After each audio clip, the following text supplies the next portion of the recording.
선생님이 읽어주는 성경 이야기. 압살롬이 사람들을 속였어요. 사무엘하 14장에서 18장 말씀. 다윗에게는 여러 명의 아들이 있었는데 그 중에서 압살롬은 정말이지 너무 잘생겨서 사람들은 압살롬을 볼 때마다 감탄하곤 했답니다. 머리부터 발끝까지 흠잡을 곳이 전혀 없었어요.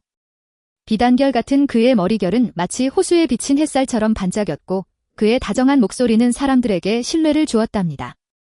사람들은 짐작조차 하지 못했어요. 그 빛나는 외모 속에 감추어 둔 압살롬의 진짜 모습을 말이에요. 압살롬은 이른 아침마다 성문 곁에 서서 억울한 일로 재판받으러 오는 사람들을 기다렸어요.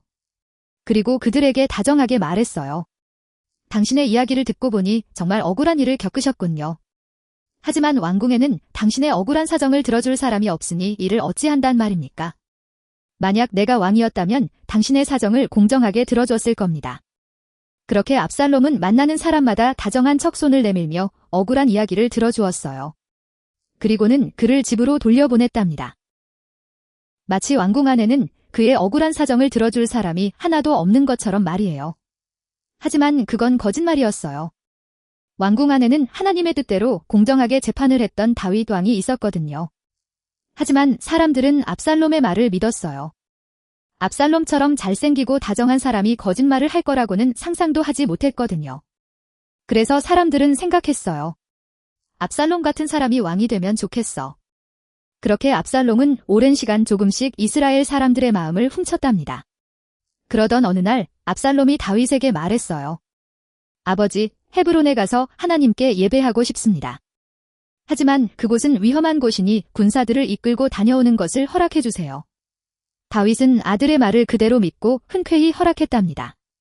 하지만 그것은 거짓이었어요. 헤브론에 도착한 압살롬이 반역을 일으킨 거예요. 압살롬이 헤브론에서 왕이 되었습니다. 압살롬은 사람들을 시켜 거짓 소문을 퍼뜨렸어요. 그런데 이게 웬일일까요? 그 소문을 들은 백성들이 기뻐하는 것이 아니겠어요.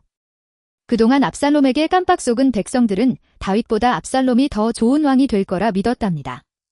뒤늦게 그 사실을 알게 된 다윗은 생각했어요.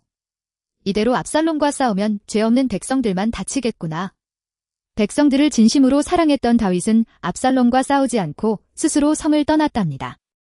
얼마 후 압살롬은 아버지가 떠난 예루살렘 성으로 들어갔어요. 그러고는 마치 자기가 진짜 왕이라도 된 것처럼 행세했어요. 백성들은 압살롬의 속내도 모른 채 그저 좋아했답니다.